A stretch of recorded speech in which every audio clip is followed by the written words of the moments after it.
Yo he titulado el mensaje ¿De qué tipo es tu fe? ¿De qué tipo es tu fe?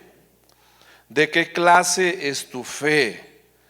Y la única manera de demostrar, de averiguar qué tipo de fe tenemos es probándola, hermanos. No hay otra manera, no hay otra forma más que a través de la prueba ver de qué tipo es la fe que usted y yo tenemos. Como siempre, le animo que pueda compartir el en vivo en sus redes para que la palabra también pueda correr y llegar a más corazones. Así que si no lo ha hecho, hermano, puede hacerlo. Mis hermanos de multimedia se lo van a agradecer y las almas que no conocen a Jesús también se lo van a agradecer. Dice así: después de esto, Jesús fue al otro lado del mar de Galilea, el de Tiberías. Amén. Y le seguía gran multitud porque veían las señales que hacía en los enfermos. Entonces subió Jesús a un monte y se sentó allí con sus discípulos, y estaba cerca la Pascua, la fiesta de los judíos. Cuando alzó Jesús los ojos, dice, y vio que habían venido a él gran multitud, dijo a Felipe: ¿de dónde compraremos pan para que coman estos? Pero esto decía para probarle. Amén. ¿Con qué propósito le dijo Jesús la pregunta a Felipe? Para probarlo. Amén. Porque, qué lindo, hermano, él, refiriéndose a Jesús, sabía lo que había de hacer. Felipe le respondió: 200 denarios de pan no bastarían para que cada uno de ellos tomase un poco. Uno de sus discípulos, Andrés, hermano de Simón Pedro, le dijo: aquí está un muchacho que tiene 5 panes de cebada y 2 pececillos, mas ¿qué es esto para tantos? Entonces Jesús dijo: haced recostar la gente. Y vea cómo es de descriptiva la palabra. Y había mucha hierba en aquel lugar. Estaban precisamente en primavera. El campo estaba floreciendo. Había mucha hierba. Sí, amén. ¿Está acá? Y se recostaron como en número. ¿De a cuánto, hermanos? 5,000 varones. Amén. Y tomó Jesús aquellos panes y, habiendo dado gracias, los repartió entre los discípulos, y los discípulos entre los que estaban recostados, asimismo de los peces, cuantos querían. Amén. Y cuando se hubieron saciado, dijo a sus discípulos: recoged los pedazos que sobraron, para que no se pierda nada. Recogieron pues y llenaron 12 cestas de pedazos, que de los 5 panes de cebada sobraron a los que habían, dice, comido. Sí, amén. Que el Señor, hermanos, añada bendición a su palabra en esta tarde. Una de las mejores etapas de nuestra vida, hermanos, yo no sé si usted está de acuerdo o disiente. Si no está de acuerdo conmigo, una de las mejores etapas de nuestra vida fueron nuestros días de estudiantes. ¿Recuerda?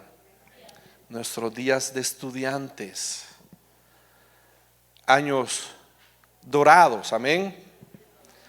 Como se llamaba aquella serie, los maravillosos años. Y no me cabe la duda, hermano, que somos otra generación distinta y estamos en otro contexto de país. Pero en aquellos tiempos, hermano, qué interesante era. Recuerda, yo no sé si usted fue de los que asistió a la iglesia con uniforme. Levanten la mano, ¿cuántos asistimos a la iglesia uniformados? Sí, amén, varios, ¿verdad? Que íbamos uniformados. Sí, amén. Era interesante al principio de cada año, hermano, si no se había acabado, en el caso de los varones, si no se había acabado el pantalón de las rodillas o del trasero, sí, amén, recuerda. Era interesante, ¿por qué? Porque era tiempo de estrenar uniformes, amén. Era tiempo, hermano, de ir a la librería y comprar todos los útiles escolares, recuerda. En la escuela nos daban la lista de útiles escolares.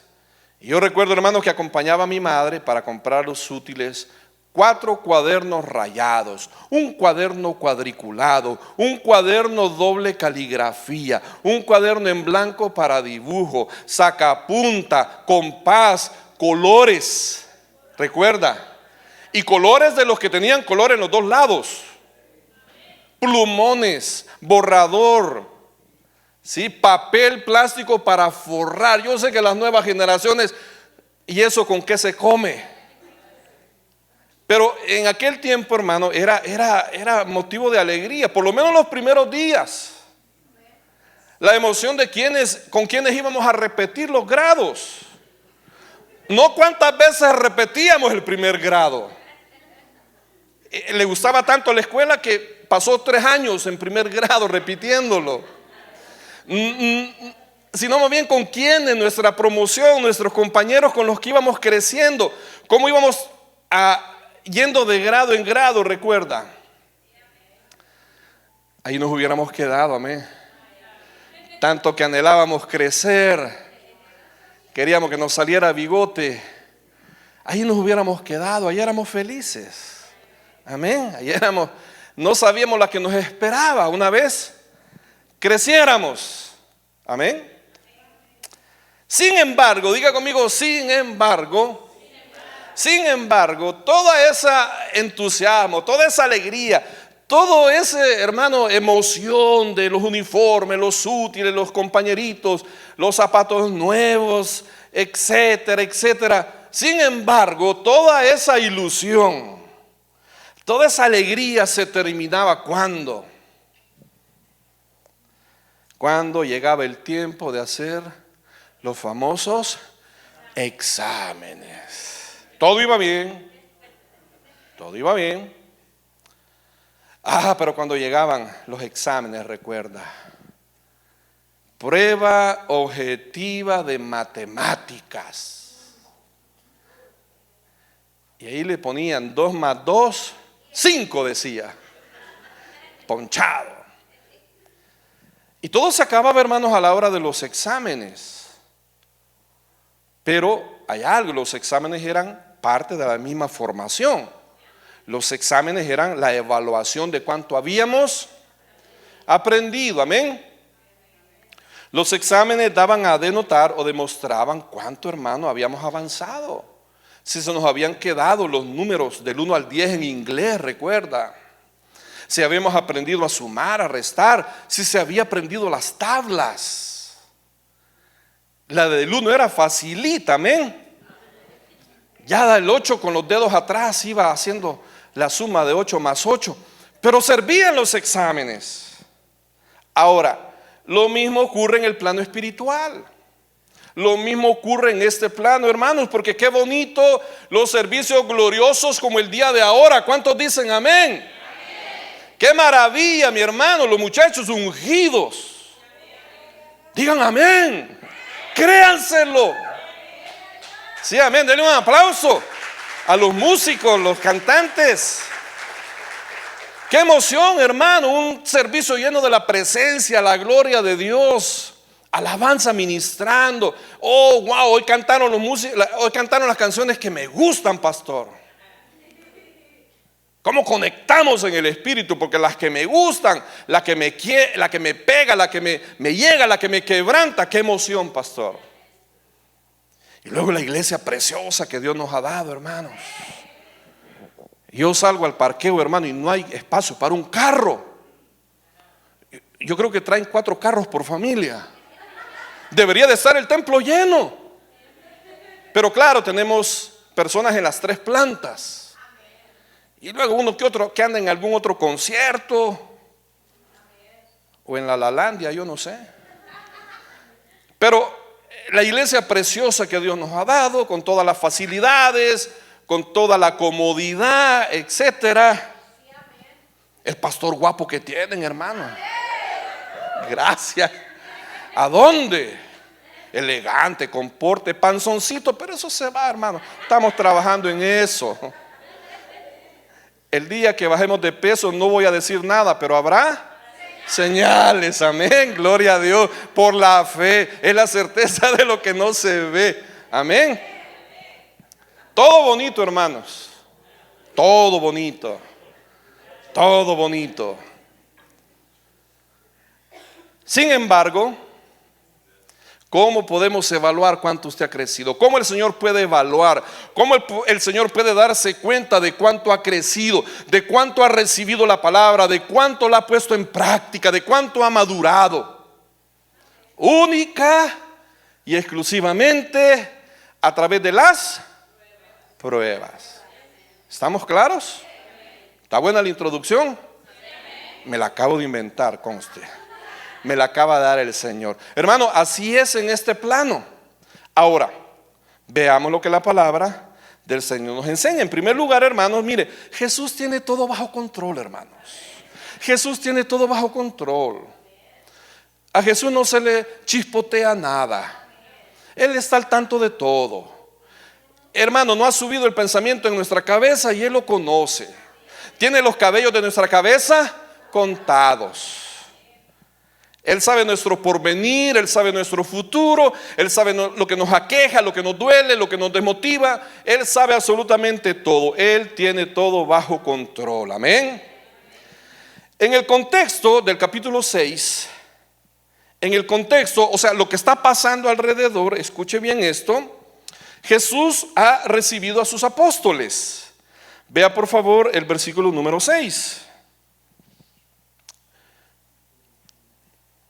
Después de esto, Jesús fue hacia el otro lado del mar de Galilea, al de Tiberias o Tiberias, y le seguía gran multitud, dice, porque veían las señales que hacía en los enfermos. Entonces subió Jesús a un monte, dice, y se sentó allí con sus discípulos. Jesús, hermanos, ha recibido a los apóstoles. Déjeme le explico esto. Entre el final del capítulo 5 y el principio del capítulo 6, ¿me sigue? Aquí terminó el 5, amén. ¿En qué versículo termina el 5? Ayúdeme. Ok, entre el final del versículo 47, que es del capítulo 5, y el versículo 1, ¿de qué capítulo? Del 6, ¿está acá?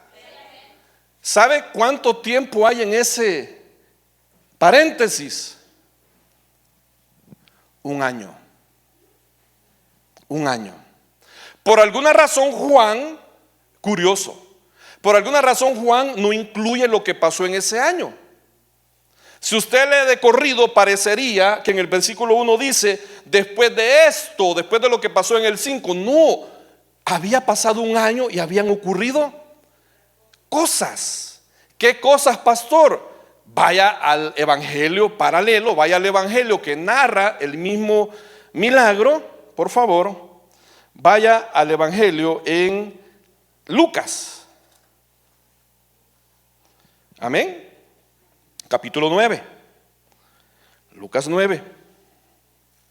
¿Y qué es lo que había pasado en el versículo número 1? Lucas 9:1, para que tenga idea del contexto. Y aquí voy a meter el acelerador para que salgamos a tiempo. ¿Qué había pasado? Habiendo reunido a sus 12 discípulos, les dio potestad y autoridad sobre todos los demonios y para sanar enfermos. Y los envió a predicar el reino de Dios y a sanar a los de la vuelta. Y vaya por favor al versículo 10. Dice, vueltos los apóstoles, ¿sí, amén? Le contaron todo lo que había hecho y tomándolos se retiró aparte a un lugar desierto de la ciudad llamada Betsaida. ¿A dónde quiero llegar, hermanos? En el contexto, Jesús está recibiendo a sus apóstoles y se retira aparte para hablar con ellos.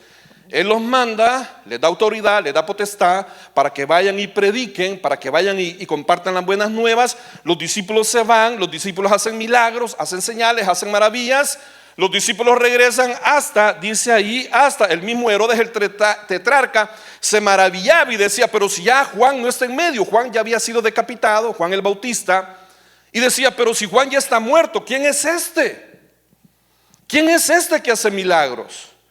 Entonces vuelven los apóstoles, le cuentan todo lo que pasa, todo lo que habían hecho. Él los toma aparte, se retira aparte a un lugar llamado Betsaida, amén. Y ahí comienza la historia de la multiplicación de los panes y los peces, tomándolos él aparte. Ahora, ve el versículo número 11. Porque, hermanos, la presencia de Jesús no pasa desapercibida. La presencia de Jesús, hermano, no pasa de largo. Por eso, hermano, cuando Cristo viene a nuestra vida, no se puede ocultar si verdaderamente hemos tenido un encuentro verdadero con Jesús. Si realmente le hemos recibido en nuestro corazón, si realmente, mi hermano, hemos entregado nuestra vida a Él y Él ha venido a morar a nosotros en la figura del Espíritu Santo, mi hermano, no pasa desapercibido, no pasa de largo. Si nadie nota que somos creyentes, preocúpese. Si nadie nota que usted es cristiano, que usted es nacido de nuevo, preocúpese. Si no hay evidencia, si no hay fruto, si no hay cambio, preocúpese, porque Cristo no pasa desapercibido. Por eso no somos una religión. Por eso el evangelio es poder de Dios para salvación. Y dice que cuando la gente lo supo, mi hermano, porque se riega la voz, se riega el chisme, se riega, mi hermano, el comentario. ¿Ya sabes quién está yendo a la iglesia? Ya sabes quién se hizo evangélico. Ya sabes quién le está yendo a dejar los diezmos al pastor. ¿O a poco no dicen así? Y lo peor es que son unos grandes mentirosos y ni diezma, pero esa es otra historia. Ni le da nada al Señor, pero bueno, esa es otra historia. La presencia de Jesús no pasa desapercibida, hermano, y despierta el deseo de buscarle. Ve el versículo 11. Cuando la gente lo supo, ¿qué dice? Lo siguió. Ahora vea la actitud de Jesús, qué linda. Él les recibió. Amén. Si usted busca del Señor, y no es que ande perdido, pero si usted busca del Señor, hermano, Él va a saciarle, Él va a llenarlo, Él va, mi hermano, a ministrarle. Dios no desprecia un corazón contrito y humillado. Dios no desprecia un corazón hambriento. Si usted le busca, como dice la palabra, buscadme y viviréis. Buscadme y viviréis. El Señor, mi hermano, se place. Y quiero decirle algo en este punto. Espérate, me voy a arreglar el colocho aquí para salir. En este punto, ¿cuál colocho, hermano? ¿De dónde? La pate gallo. De este lado tengo menos pate gallo. El ángulo. Así de perfil griego. Tamaña narizota, puro árabe para el perfil griego. Mire, óigame. En este punto quiero decirle algo. Jesús ya sabía que lo buscaban, no por lo que él era, sino por lo que él hacía. En este punto Jesús ya sabe que lo buscan por sus milagros, lo busca por lo que él da, no por lo que él proclama hacer. Lo busca porque sana enfermos, levanta paralíticos, resucita muertos, da vida.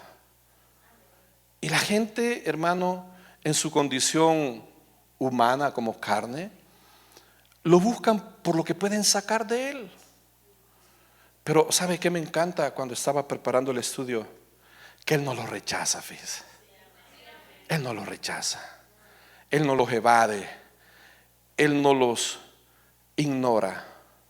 Aún sabiendo que lo buscaban por interés, Él se alegra y sale a encontrarlos. Quizás las motivaciones en la iglesia no sean lo más puro, no sean, hermanos, las más espirituales, pero en su misericordia Dios nos acepta y se alegra de vernos. Jesús, hermanos, dice en el versículo número 11 que cuando supo la gente que le siguió, y él dice, les recibió y les hablaba del reino de Dios y sanaba a los que necesitaban ser curados. Él se complace en recibirnos, no rechaza a nadie y ocupa las oportunidades para enseñarnos. Esto es bien importante, hermanos.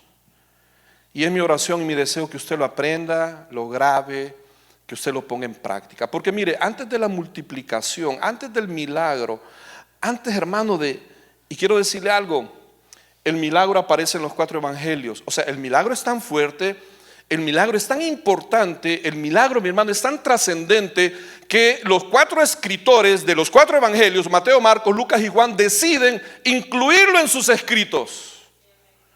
Juan, por alguna razón, del final del 5 y el inicio del 6, omite un año de la vida de Jesús, que no está perdido, aparece en los otros evangelios, pero Juan, hay una porción de la vida de Jesús que no la escribe. Sin embargo, el milagro, mi hermano, es tan grande, evoca a los milagros del Antiguo Testamento, que los 4 autores sí lo incluyen en sus escritos. Pero con todo esto, hermanos, antes del milagro, ¿qué está haciendo Jesús? Les está enseñando. Vuelva y lea el versículo número 11. Y cuando la gente lo supo, le siguió y él les recibió y él les hablaba, dice, del reino de Dios. Les hablaba aún antes de sanar. Oiga esto, aún antes de sanar, dice en el 11, a los que necesitaban ser curados, antes de eso les hablaba. Porque la palabra es la que tiene poder. La palabra es la que da vida. Lámpara es a mis pies tu palabra, lumbrera mi camino. ¿Con qué limpiará el joven, el viejo, el adulto su camino? Con guardar su palabra. La palabra es bien importante, hermanos. Oírla, aprenderla, estudiarla, practicarla. Antes de los milagros, Dios quiere darle los principios. Dios quiere darle, mi hermano, la sabiduría a través de la palabra. ¿Para qué? Para que pueda ponerla en práctica. Es importante la palabra del Señor. Amén. Ahora, usted puede ser asiduo lector de la palabra, usted puede ser estudiante, diligente, usted puede, mi hermano, no faltar culto, usted, mi hermano, puede tomar notas en los sermones, usted, mi hermano, todos los días puede oír palabras de diferentes predicadores. Dios lo reprenda si no oye a su pastor. Amén. Dios lo reprenda. Sin embargo, la única manera de ver, ok, ya te enseñé, ya te edifiqué, ya te instruí, ya te mostré, ahora, papito, cierre el cuaderno, póngalo abajo del pupitre. Amén. Saque una hoja en blanco, solo papel, lapicero y borrador. Voy a examinar cuánto ha crecido. Amén. Si usted está pasando un problema, Dios lo está probando. Haga de caso que ha puesto ahí la hoja de papel con el problema enfrente. A ver qué usted va a hacer. Vea por favor el versículo 12. Pero el día comenzaba a declinar. Hermano, iba anocheciendo. Ya el sol se iba ocultando. Ya el sol se iba poniendo. Ya empezaba a entrar la brisa fresca de la tarde. ¿Me sigue? Ya el cielo comenzaba a colorearse de esos tonos cafés, de esos tonos grises. Ya iban sacando la jaqueta, el abrigo, porque ya empezaba a hacer frío. empezaba a ponerse heladito. El sol, dice, comenzaba a bajar, iba declinando el día, se iba acercando la noche, y acercándose los 12, le dijeron, Señor, le dijeron, esta gente tiene rato de estar con nosotros. De hecho, le dijeron, tú sabes, tú estabas en el otro lado del lago y abordaste, te subiste en una barca y atravesaste el lago. Eso pasó. Y la gente buscándote rodeó la orilla del lago y te vinieron a salir acá a encontrarte. Ya va siendo hora de comer. Ya va siendo hora de la cena, ya va siendo hora del alimento. Yo creo que mejor los despachás, Señor. Si no, se nos va a hacer a nosotros invitarlos. ¿Me sigue? ¿Sí? Como cuando llega visita y usted ya quiere que se vayan porque pues si no va a alcanzar, mi hermano. Y llegó ahí un paracaidista y ¿me entiende? Ahora, dice, despide a la gente para que vayan a las aldeas y campos de alrededor y se alojen y encuentren alimentos, porque aquí estamos en lugar, dice, desierto. Ahí venía la prueba, hermanos. Ahí venía cuánto habían aprendido, cuánto habían crecido, cuánto habían puesto atención a la palabra, cuánto habían anotado ahí en los cuadernos. Porque usted está oyendo, pero la mente anda en la Lalandia. Está pensando que le va a ir a cocinar al marido en la noche. Hermanas, los sábados no se cocina en la noche. Los sábados es día de comer afuera. Amén, hermanas. Gloria al Señor. Maridos, tomen nota. Vos no, pastora. Ahora, ¿entendemos el contexto? Amén. Aquí viene la prueba. Vaya por favor a el Evangelio de Juan, en el 6. Y viene el primer tipo de fe. Porque esta noche usted va a ver de qué es su fe, de qué clase es su fe. Amén. Vaya al 6 de Juan y ve el 5. Dice, cuando alzó Jesús los ojos, amén. Me imagino que le están diciendo, Señor, mira el gentío, mira la muchedumbre, son más de 5,000 hombres, sin contar las mujeres, los niños, hacer la cuenta, Señor, 5,000 hombres, más 5,000 mujeres son 10,000, ponele a 2 niños por familia, porque me imagino que no eran latinos, ¿verdad? Que nos llenamos de cuyos, ¿sí? Aquí para nosotros tener 5 es lo más normal, 4, pues, aguanta todavía, ¿verdad? Digamos, pongámosle que tenía 1 por familia. Eran 5,000 hombres, 5,000 niños, mujeres y 5,000 niños. O sea, eran 15,000 gentes. Amén. Le están diciendo esto y en el versículo número 5, cuando alza Jesús los ojos y se da cuenta de lo que está pasando. Amén. Que había venido a él una gran multitud, le dice a Felipe, ¿de dónde compraremos pan para que coman estos? El primer tipo de fe es una fe, hermanos, pesimista. Diga conmigo, pesimista. Una fe pesimista, hermanos. Quiero decirle, además de eso, hermano, mire, si son 12, ¿qué le hace pensar? ¿Por qué escogió a Felipe? Felipe, dicen. ¿Por qué escogió a Felipe? Si hay 12, ¿por qué escogió a Felipe? ¿Sí, amén? ¿Sí? Usted dirá, pero tanta gente en la congregación, ¿por qué me cayó a mí la enfermedad? Hello. Tanto compañero de trabajo y a mí me despidieron. ¿Sí, amén? Tanto hermano que tengo y yo salí feíto, ¿por qué, Señor? Amén, dice Manuel. Ahora, Dios tiene tratos personales, hermanos. Usted no se asuste, usted no se cuestione. Felipe no se cuestiona. ¿Y por qué a mí, Señor? Pregúntale a Pedro. Preguntarle a Mateo, preguntarle a Juan. Conmigo la trae, Señor. ¿Por qué yo? Hermano, Dios tiene tratos personales con cada uno de nosotros. Y no lo dude, tarde o temprano le va a llevar también a usted la forma como Dios va a evaluar cuánto ha crecido. Si no, el Señor va a decir: este solo es uniforme. ¿Me sigue? Este solo es plante. Este solo es corbata y chaleco de los de tráfico. Este solo es plantería de negro, como que es muñeco. Esto Ujier solo es el uniforme. No, va a probar, hermano, cómo es nuestra fe, uno por uno. Posiblemente le pregunta a Felipe porque Felipe era de Betsaida. O sea, Felipe era del lugar del pueblo más cerca. Entonces, escuche esto: si había alguien que sabía dónde ir a comprar pan, adivine quién era. Felipe. ¿Por qué? Porque Felipe era del pueblo más cercano. Amén.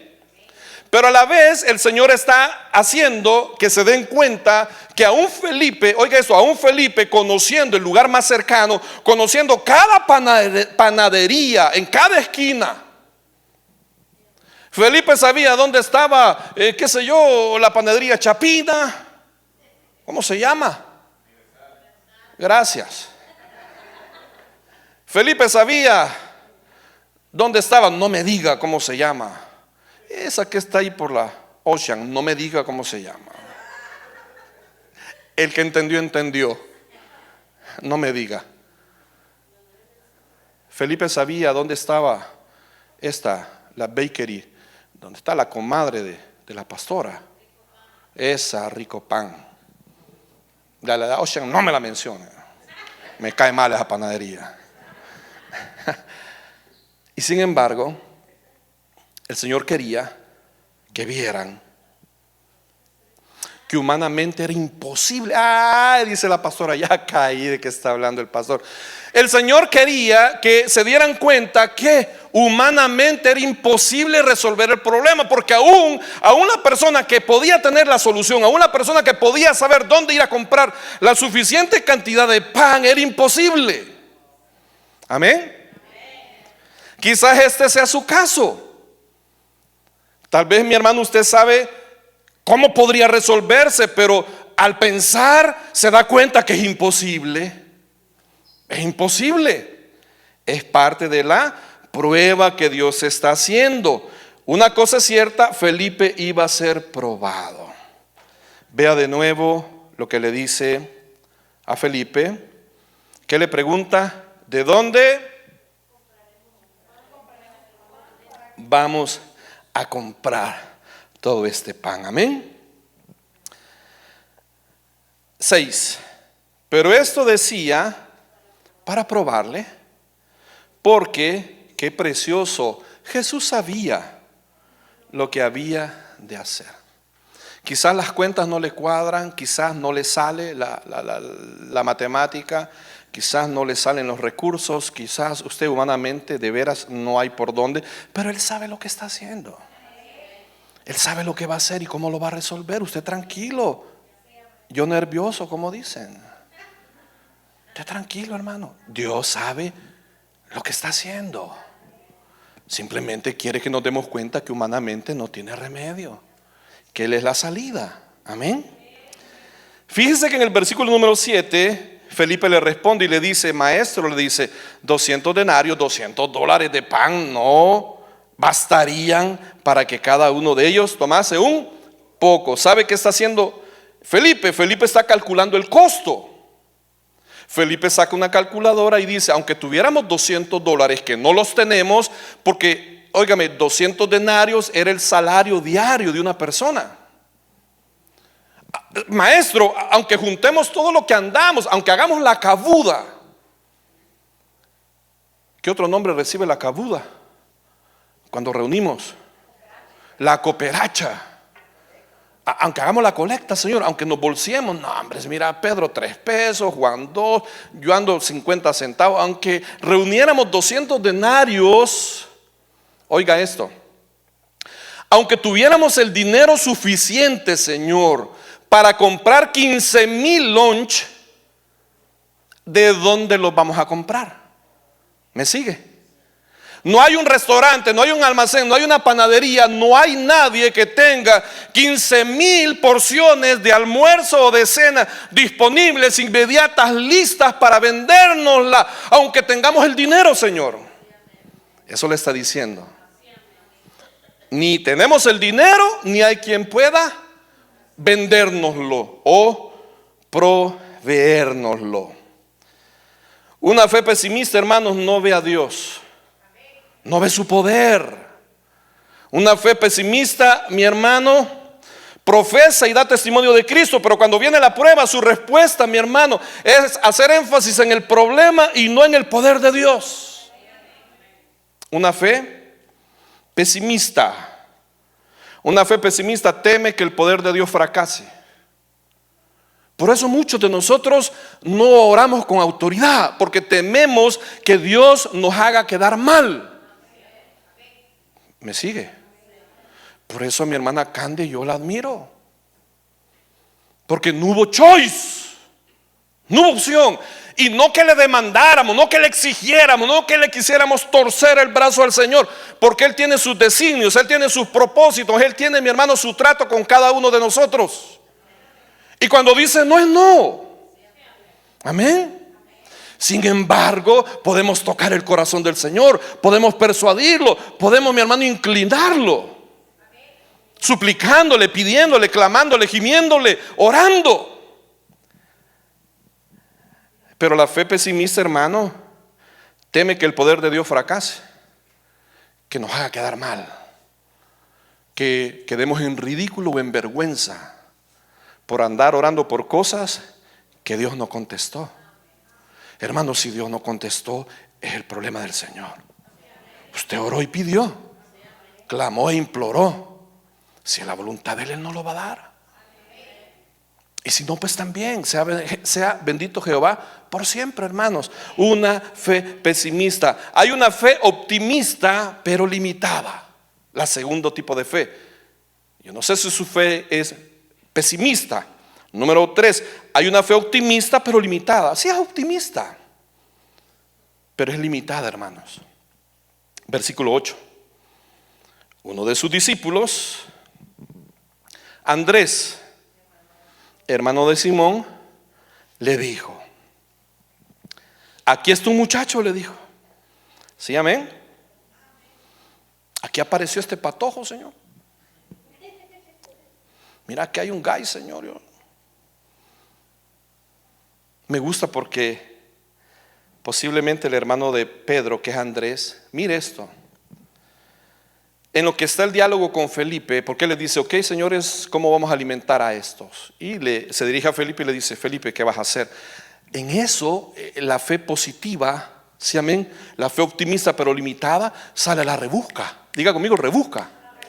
Yo me imagino que Andrés dijo: bueno, vamos a ver qué hacemos, cómo lo resolvemos, vamos a ver qué encontramos. Y me imagino que Andrés empezó a buscar, empezó a ver: ¿y vos qué tenés? ¿Qué tenés? ¿Qué tenés? ¿Y qué tenés? Alguien que tenga algo, alguien anda suficiente, alguien anda para compartir. Veamos si unimos todo lo que hemos traído y logramos que por lo menos, hermanos, saciar mientras nos llegamos a casa. Andrés andaba, mi hermano, en la rebusca, viendo cómo solventaba, qué resolvía, qué encontraba. Una fe optimista pero limitada. ¿Cuántos Andréses hay acá que no se quedan de brazos cruzados? Salen a buscar, salen a llamar, salen a ver qué encuentran. Salen a propiciar el milagro, como vimos el día miércoles. Oran como si todo dependiera de Dios, pero actúan como si todo dependiera de ustedes. Y Andrés sale y posiblemente lo que encuentra es a un muchachito con 5 panes y 2 peces. Pero, hermano, algo encontró. Amén. Algo encontró. Algo encontró. Dice en el 8: uno de sus discípulos, Andrés, hermano de Simón Pedro, le dijo: Señor, aquí está ¿verdad? Aquí está este muchacho. Tiene 5 panes de cebada, dicho de paso, es el pan más barato. Era el pan de los pobres. Un pan de cebada era el pan de los pobres. Pero aún lo más pobre en las manos de Dios es riqueza, hermanos. Aún lo más sencillo, aún la vida más maltratada en las manos de Dios es capaz de transformarla y darle valor, iglesia. Sí, amén. Quizás para usted no vale nada, para en las manos de Dios usted vale mucho. Amén. Ahora vea la respuesta en el 9, el cierre de la oración. Aquí hay 5 panes, aquí hay 2 peces, más, ¿qué es esto para tanto, Señor? Una fe optimista, pero limitada. Amén. Una fe optimista, pero limitada. Pero sabe, el niño entregó lo poco que tenía y eso fue lo que cambió todo. No es lo mucho que tiene, sino es lo que le da el Señor. Los discípulos quizás tenían más, pero este niño entregó lo poco que tenía y Dios hizo maravillas. Quiero decirle esto, hermano, cosas pequeñas en la mano de un Dios grande hacen maravillas. Cosas pequeñas, cosas insignificantes, cosas de poco valor o estima, puestas en las manos de un Dios grande, hacen maravillas. Amén. No se subestime, no se desvalorice, no se menosprecie. Quizás lo que da, mi hermano, no es mucho, pero lo da de corazón. Es bastante ante Dios. Cosas pequeñas en las manos de un grande hacen diferencias. Hermano, pregúntele a Moisés que con una vara en las manos del Señor persuadió el corazón de Faraón. ¿Me sigue? ¿Sí, amén? Hermano, oiga esto, pregúntele a David. Una piedra en la mano de David derrotó un gigante, hermanos. Una piedra pequeña en las manos de un grande derriba gigantes. Quizás no tenga la fe del mundo total, pero si su fe del tamaño de un grano de mostaza es más que suficiente para mover el corazón de un Dios amoroso. Cosas pequeñas en las manos de un Dios grande. ¿Me sigue? Pregúntele a Elías que con una capa era capaz de abrir el río Jordán para atravesarlo. Una capa. Ujieres, quítense el saco, hombre. Por la fe, dele un sacazo a alguien. Hermano, esto es una locura. Yo me quito el saco, ya no me vaya a asustar. Lo va a agarrar a latigas. Poniéndonos serios. ¿Y por qué no? Una capa en las manos de Elías abre un río. Pregúntele, hermanos, al mismo Elías. Un puñado de harina y una tinaja de aceite es capaz de alimentarlo a él, a la viuda y a su hijo. Un puñado de harina, una tinaja de aceite. Dios hizo el milagro de multiplicarlo. Pregúntele a Pedro, mi hermano. Le pidieron el tributo al Señor con los discípulos. Un pez, mi hermano. Un pez en las manos de Dios da la moneda necesaria para pagar los taxes. Vaya a buscar algún pez, hermano, a la playa. ¿Quién quita y de ahí sale? Para pagar la renta, ¿por qué no? Cosas pequeñas en manos de un Dios grande. Dios puede tener lo poco que tenemos y convertirlo en algo grande. Quizás usted por el momento, hermanos, no puede diezmar, no puede ofrendar. Y no estoy hablando de dinero, no. Pero usted no puede dar económicamente, pero sí puede dar su tiempo, su presencia en la casa de Dios. Eso es grande delante del Señor, hermano. Eso puede hacer la diferencia. Amén. La segunda fe, una fe optimista pero limitada. Y hay una fe positiva y certera. El tercer tipo de fe, una fe positiva y certera. Versículo 10. Ya las cosas puestas en las manos de Dios. Una fe positiva y certera deja todo en las manos de Dios, hermano. Descansa en el Señor. Deposita todo en Dios. Tú te vas a encargar. Tú vas a obrar. Ponen los peces y los panes en las manos del Señor. Dice en el 11. En el 10 dice: Jesús hace recostar la gente. Había mucha hierba en aquel lugar. Están en primavera. Se recuestan 5,000 varones. Y toma Jesús aquellos panes y da gracias, puesto en las manos del Señor Jesús, hermanos. Yo siempre le hablo de un templo. Y podríamos decir, alguien diría: pastor, pero reunir el dinero, hermano, el dinero es del Señor. Nos demanda ser fieles administradores, honestos, rectos. Nos manda ser, hermanos, derechos. Eso es todo. Y alguien diría: pastor, mire, tantos millones. Ok. Otro diría: pastor, pero aunque tuviéramos los millones y aquí un templo como este, ¿dónde? Hablando demográficamente, geográficamente, ¿dónde? Si San Francisco no hay, solo para arriba se construye. Pero esa es la mente. Eso es la mente limitada, optimista, pero limitada. Esa es la mente negativa. Pero una mente positiva y certera, completa, mi hermano, esto está en las manos de Dios. Esto está en las manos de Dios. Esto está entregado. Pasa, hijo, esto está en las manos del Señor. Su trabajo está en las manos del Señor. La enfermedad, si usted las pone en las manos del Señor. Una fe positiva y certera pone la situación, la prueba en las manos de Dios. Jesús la toma. Jesús toma lo que tiene. Jesús da gracias por eso. Y quiero decirle algo: eso que usted pone en las manos de Dios es justo lo que Él necesita para hacer las cosas más que suficientes. Lo poco que pueda tener es más que suficiente si es puesto en las manos de Dios para que Él obre. Se lo voy a repetir: lo poco que pueda poner puesto en las manos de Dios es más que suficiente para lo que Dios pueda hacer. Sí, amén, gloria al Señor. Lo poco que pueda dar puesto en las manos del Señor es más que suficiente.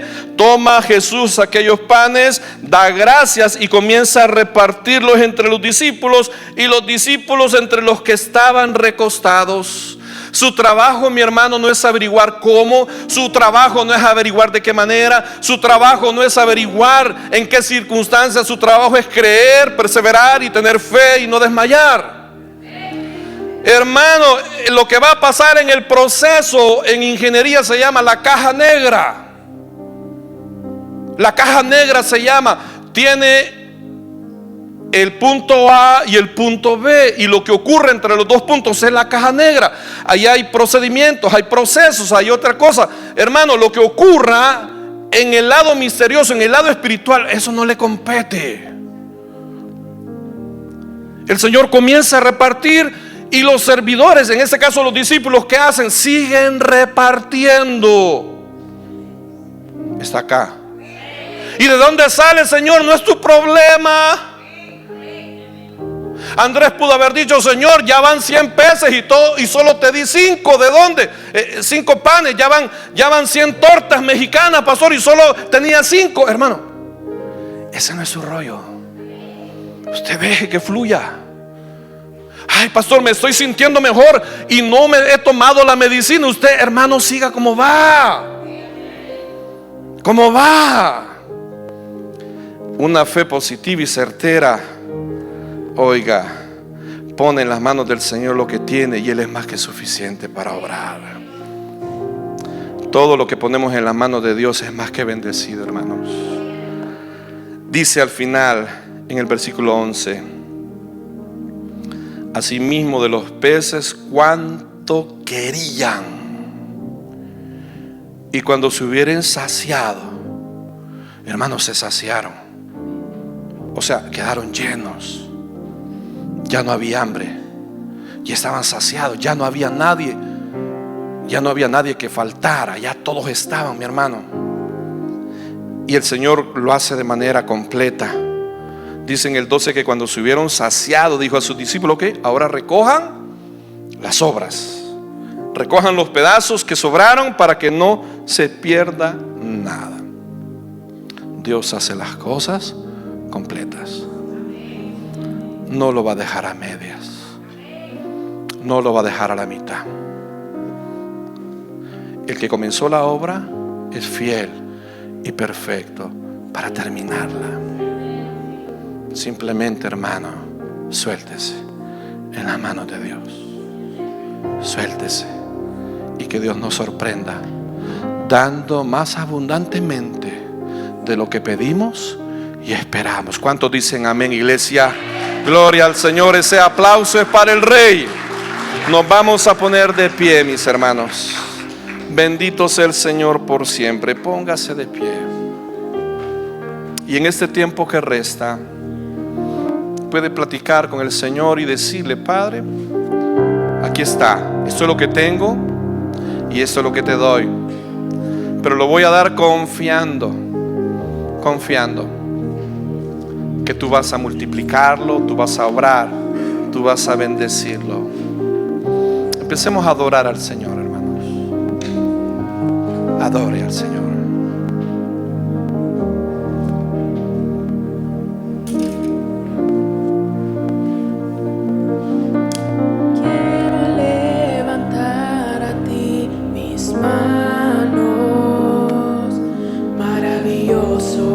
Jesús.